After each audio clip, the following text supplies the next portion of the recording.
Protestantism, and her mother is Maria Branwell.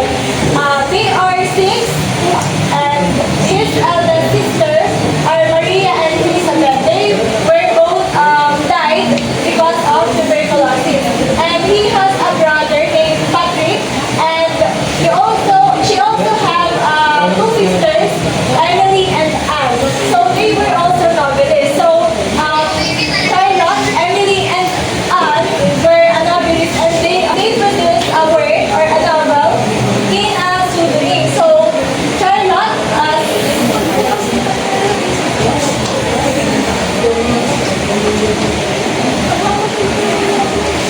Carol, and then for Emily, Alice, and for Anne is Acto.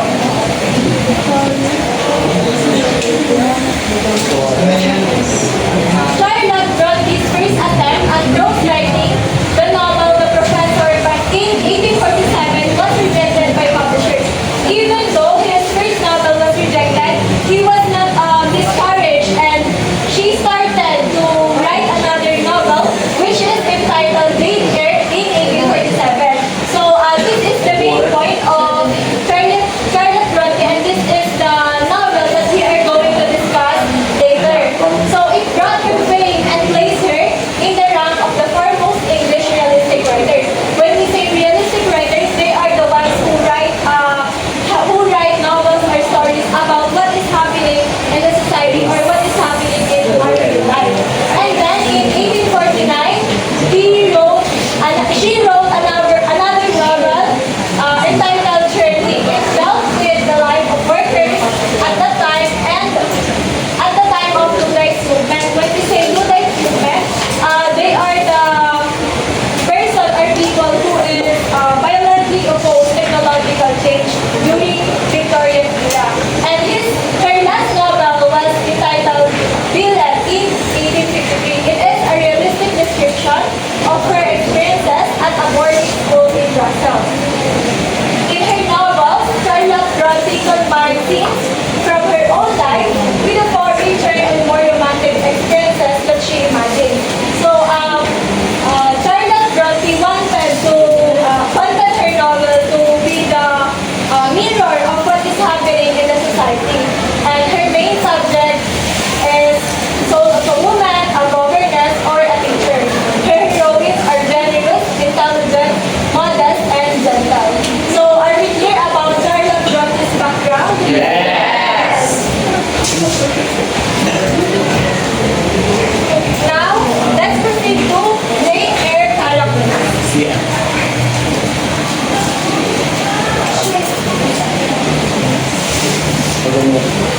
So, of course, our first character is Jane Eyre.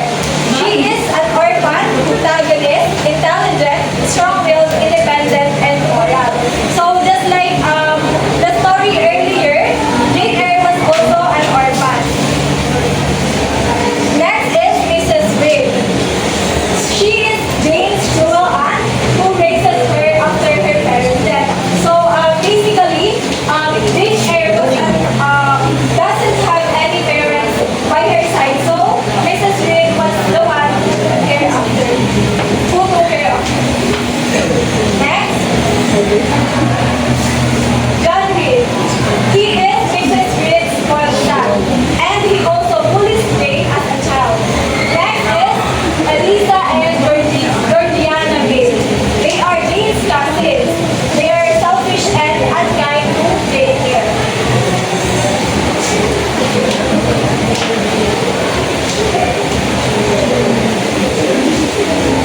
Next is Mr. Lloyd, a kind apothecary who suggests Jane be sent to school. When we say apothecary, they are the ones who practice medicine and sell medicine.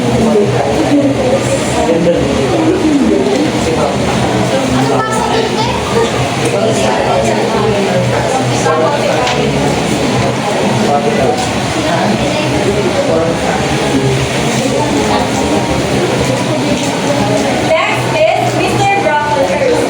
Can you read everyone? March and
condition when strange incidents occurred. Grace was also a servant at Thornhill, and she was the one who's taking care of Berta, who is mentally ill, and the first wife of Rochester. Next is Blanche Ingram, a beautiful, wealthy woman who hopes to marry Rochester.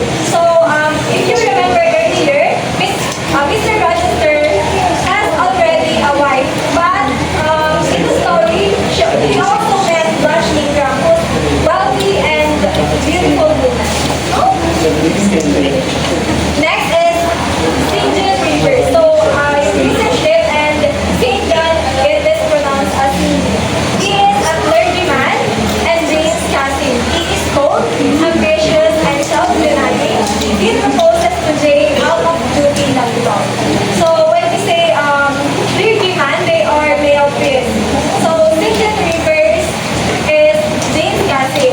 And later on, he proposes to Jane out of duty, not love. Okay. Next is Diana and Mary Rivers. They are the sister of St. Jane and Jane's cousin. They are kind, educated, and affectionate toward Jane. Again, how many are the characters in the story? 17. So there are 17 characters. So let's proceed to the Jane Eyre summary.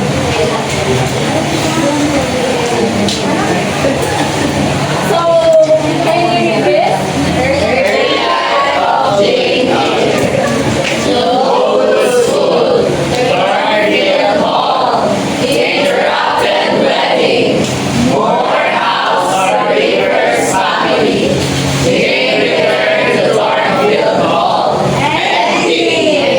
Don't focus on this part because you will not be included in this.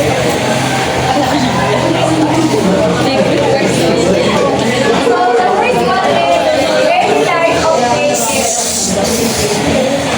Can you read, Miss Carla?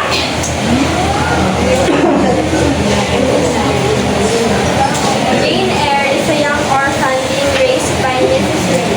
A servant named Bessie was kind to Jane, telling her stories and singing songs to her.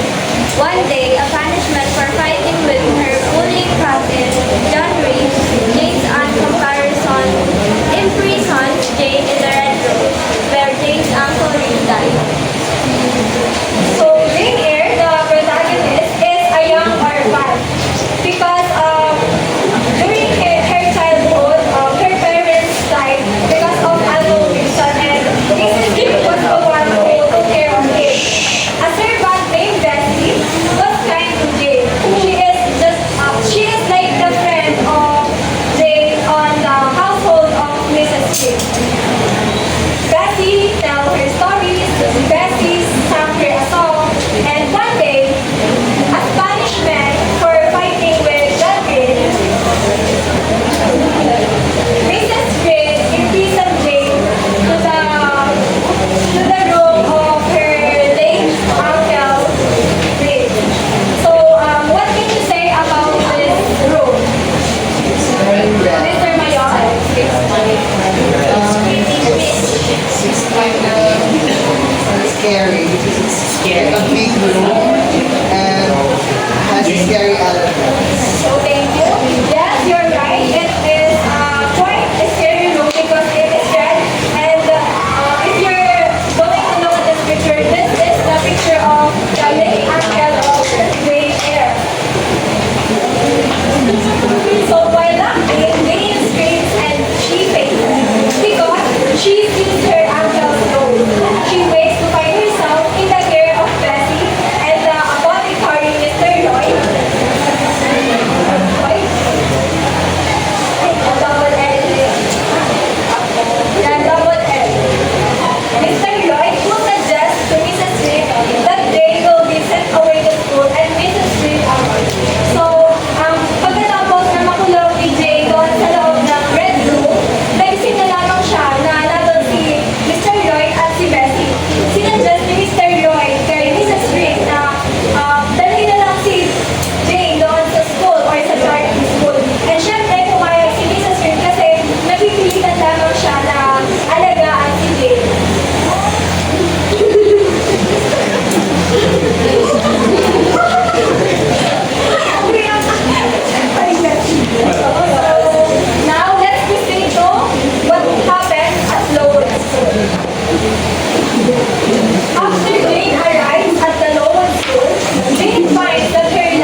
Gonzalvo is mentally ill. He takes the wedding party back to Thornfield, where they witness the insane Bertha Mason growling like an animal. Rochester keeps Bertha hidden on the third story of Thornfield and pays Grace Wolf to keep his wife under control. Hindi dininay ni Mr. Rochester na may asawa na siya. Pero, yun, pumunta ulit sila doon sa Fairfield, kung saan yung bahay nila, and they witness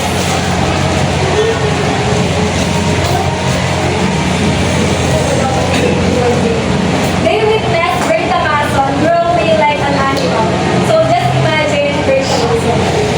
Rochester is Bertha hidden another story of Fairfield and faced Graceful to keep his life under control.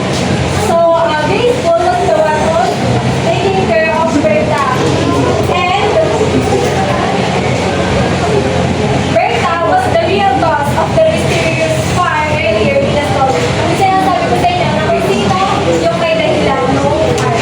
So even though Bertha was kept at the Thornfield Hall, she was able to escape and cause a fire earlier. Knowing that it is impossible for her to be with Rochester, Jane flees Thornfield. So yung ginawa ni Jane is parang pinalaya na lang niya si Mr. Rochester dahil ayaw niya yung idea na may nauna na pala siyang asawa, pero tinago lang sa kanya. Next is Atmore House or Riverside. Can you break this room? Nicholas and the family, Jane was forced to speak outdoors and beg for food. Eventually, three siblings who lived in a manor alternatively called Marsh End and Moore House takes her in. Their names are Mary, Diana, and St. John's River, and Jane quickly becomes a friend with them. So, thank you. So, umalis si Jane doon sa Thornfield Hall kung nasan sila Mr. Rochester, sina Mrs. Fairfax, sina Adalbert. Ilang araw na, like, parang siyang nagpalabor-labor hanggang sa makarating siya sa Moore House or Rivers family. Doon na nakilala si Mary, Diana, and Cynthia Rivers. And they are all kind and affectionate to Jane, so they quickly become friends. One day, Cindy surprises her by declaring that her uncle, John R., has died and left her a large fortune, 20,000 pounds. So, John Eyre was the uncle of Jane Eyre. Pero noon pa lamang ay gusto na ni John R. na ampunin si Jane. Pero dahil kay Mrs. Reed, ay hindi niya nakuha ito hanggang sa nagkasakit na si John R. Pero siya ay iniwanan ng 20,000 pounds. Nalaman din niya na si John, Diana, and Mary Rivers ay kanyang asin. So, ang ginawa ni Jane ay hinatin niya yung 20,000 pounds sa kanilang apat. And St. John decides to travel to India as a missionary. So, as I said earlier, he is a clergyman. So, at this part, meron siyang mission doon sa India. We urges Jane to accompany him as his wife. So, di ba mag-pinsan si Cindy at si Jane? Pero gusto ko lang kasi ni Cindy na maging mag-asawa sila pagpunta nila doon sa India. And that time, heartbroken si Jane dahil ikakasal sila pero hindi natuloy. So, Jane decided to go to India. But he refuses to marry her cousin because she does not love him and she cannot abandon the man she grew without. So, who can guess what will happen next? Somebody dies. Mr. Vincent? Jane will return to Thornfield.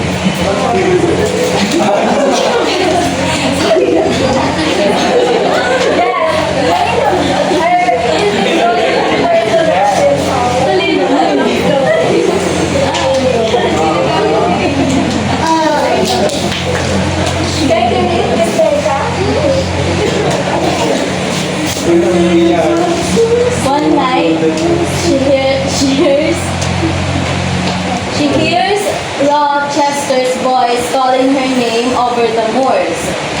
immediately hurries back to Thornfield and finds that it has been burned to the ground by Bertha Mason, who lost her life in the fire.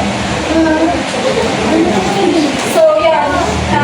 After ng ilang araw na pag-stay niya sa River's house or River's family, ay nanaginip siya na parang tinatawag siya ni Mr. Rochester.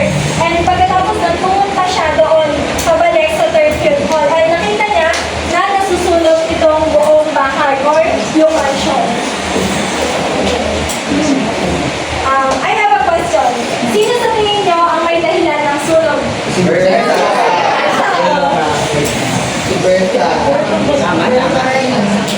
Rochester saved the servants but lost his eyesight and one of his hands.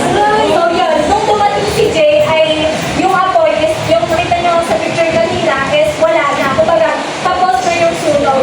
Pero, Mr. Rochester, yan, wala siya ng paningin and yung sa niyang kamay is naputol. Nawala. So, yan.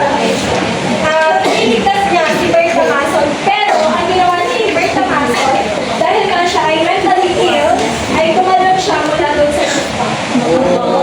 Anong nangyari kay Bertha? She's dead. These travels on the Rochester's new residence where they revealed their relationship and soon begin.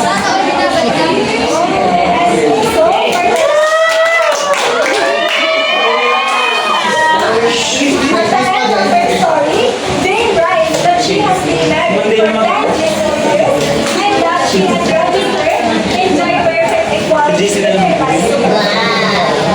So yun, yung nangyari is, nagkapalitan sila and bumuo ng pamilya.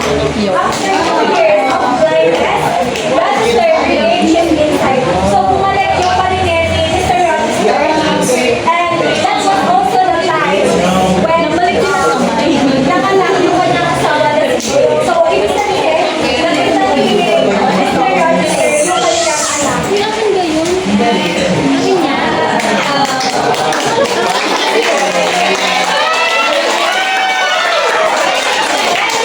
Mr. Dunlip, There are elements of Eyre that echo Charlotte Bronte's own house. She and her sisters were run by a headmaster as severe as Mr. Bronte. Two of Charlotte's sisters died from tuberculosis, just like Jane's only friend.